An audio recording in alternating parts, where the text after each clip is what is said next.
Poole, the Euro, counted! That's a lot of time. Poole with the ball.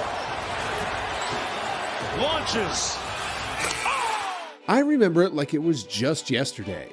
Jordan Poole was splashing threes, he was getting to the rim, and all of Dub Nation was saying that the third Splash Brother has arrived. And he did. I mean, as y'all can see, he passed the eye test. Then when it came to his number in the 2022 postseason, JP3 averaged 17 points on shooting splits of 51% from the field, 39% from three, and 91.5% at the free throw line. He had an effective field goal close to 61% and was absolutely instrumental in the Warriors' championship run. You know, it's basketball blasphemy to say that he's better than either Steph or Clay, but the truth is, at least when it came to pure efficiency, he was statistically better than them last year. This postseason in 2023, however, is a different story. In the 10 games that he's played so far, he's now averaging 11.6 points on shooting splits of 36% from the field, 29% from three, and 76% at the free throw line. His overall effective field goal percentage has dropped from an elite 61% to a pedestrian 43%. Dub Nation went from chanting the pool party to saying, please trade him. Ladies and gentlemen, what the heck happened to the third Splash Brother? So, there are a few different theories on how Jordan Poole went from a star in the making to back to being a G League level type of player. First off, I want to get the elephant out of the room, and that's the whole Draymond incident. I don't know firsthand what the relationship between the two are today, but I can say confidently that this is not the issue. I mean, whether or not they're truly friends at this point, a drop-off of 10% at the three-point line and a drop-off of 15% at the free throw line has nothing to do with their relationship, especially when you consider the fact that the whole Gong Show happened over a year and a half ago. Anyway, on to the next point. You know, in 2021 and 2022, over the course of the season and off-season, the topic of Jordan Poole being the hardest worker often found itself in the headlines. In fact, because of his elite work ethic, I'm sure people out there in the world were saying, look at Poole, man, so inspirational. I mean, if you do a quick Google search and type in the keywords Jordan Poole hardest worker, you'll find article after article of this type of stuff. But the thing is, it only dates back to before the 2022 offseason. As we all know, JP3, who's currently 23 years old, recently signed a 4-year, $140 million contract with the Golden State Warriors. That is a sheesh ton of money, guys. And while I'm happy for his payday, that right there accounts for arguably 50% of the drop-off we see in the young guard out of Michigan. Now, I ain't saying he doesn't deserve that money or anything like that, but if I had to guess, I'd say it affected his work ethic. I mean, he went from having article after article of him being the hardest worker on a team that also features Steph Curry and Klay Thompson to having articles of him spending $500,000 on a date. I'm serious about this, guys. Just check out this quick soundbite. Jordan Poole, you spent $500,000 on a Ice Spice date. He's a munch. You're a munch, and you're playing like a munch. So, according to what's out there on the web now, apparently Poole went on a date with a rapper and spent about $500,000, taking her out on extreme shopping sessions at high-end fashion stores like Gucci and Louis Vuitton, and even bought her a Maybach truck. Now, don't get me wrong here, guys. Who he dates and who he spends his money on is none of our business, but the reason why I bring this up is because I personally believe that this is a huge reason why he's not performing at the levels we've seen from him in the past.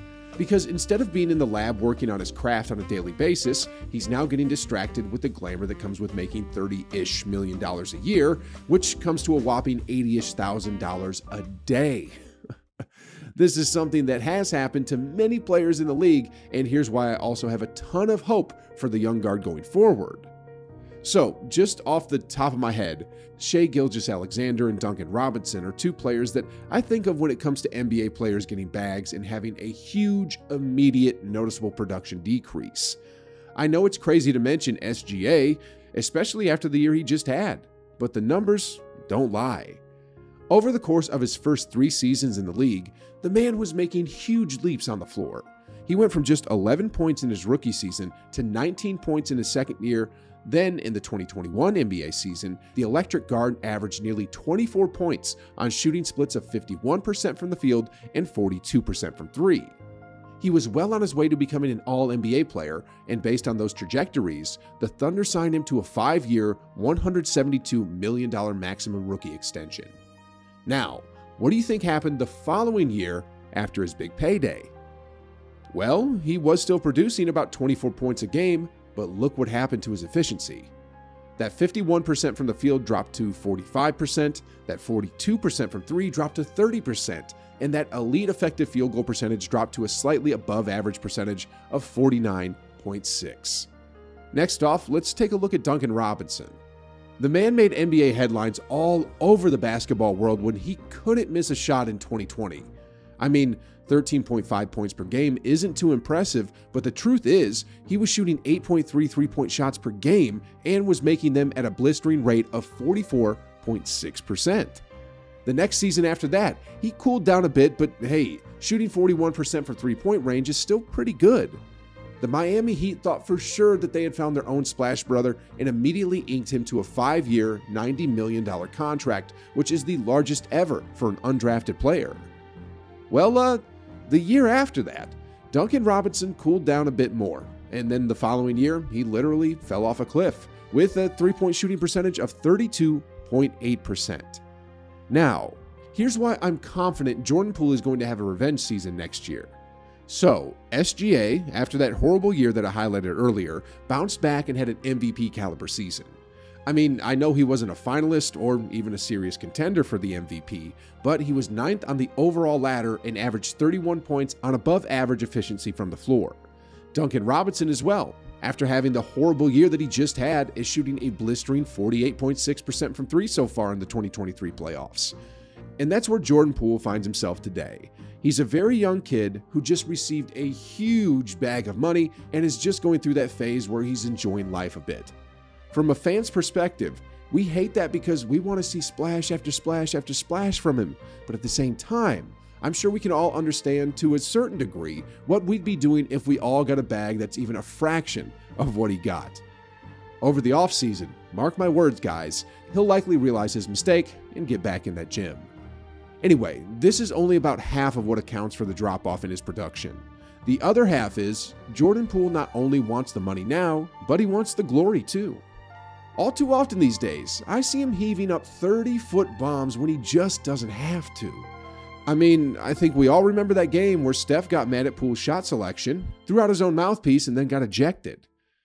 I know Poole redeemed himself for that and eventually won the game, but the truth is, there's a lot of other times when plays like that, whether it was a deep three or too much sauce on the handles and just hero ball type plays in general, kills any momentum for the Warriors and starts a negative spiral of energy that just lingers for the rest of the game, eventually resulting in a Warriors loss.